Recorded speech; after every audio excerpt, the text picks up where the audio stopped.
Let's hop into another book. It's story time. The Night Before Christmas by Clement C Moore, illustrated by Corinne Malvern.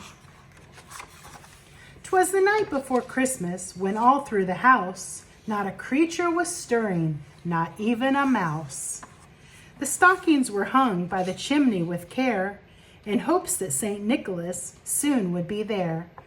The children were nestled, all snug in their beds, while visions of sugar plums danced in their heads. And Mama in her kerchief, and I in my cap, had just settled down for a long winter's nap, when out on the lawn there arose such a clatter, I sprang from my bed to see what was the matter. Away to the window I flew like a flash, tore open the shutters and threw up the sash. The moon of the breast of the new fallen snow gave a luster of midday to objects below, when what to my wondering eyes should appear but a miniature sleigh and 8 tiny reindeer. With a little old driver so lively and quick, I knew in a moment it must be Saint Nick. More rapid than eagles his courses they came, and he whistled and shouted and called them by name. Now Dasher, now Dancer, now Prancer and Vixen, on Comet, on Cupid, on Donner and Blitzen. To the top of the porch, to the top of the wall, now dash away, dash away, dash away all. As dry leaves that before the wild hurricane fly, when they meet with an obstacle, mount to the sky, so up to the housetop the coursers they flew, with a full sleigh full of toys and St. Nicholas too.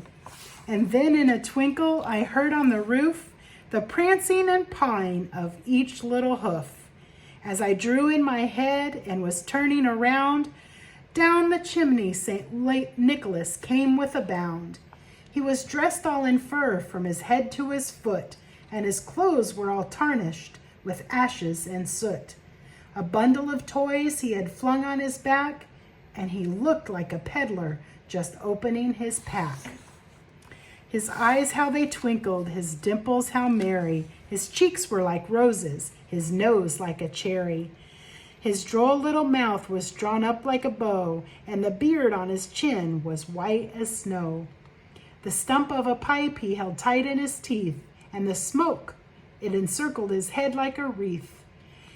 He had a broad face and a tiny round belly that shook when he laughed like a bowl full of jelly. He was chubby and plump, a right jolly old elf, and I laughed when I saw him in spite of myself.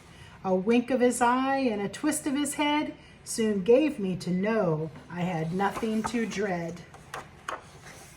He spoke not a word, but went straight to his work, and filled all the stockings, then turned with a jerk, and laying his finger aside his nose, and giving a nod, up the chimney he rose. He sprang to his sleigh, to his team gave a whistle, and away they all flew, like the down on a thistle.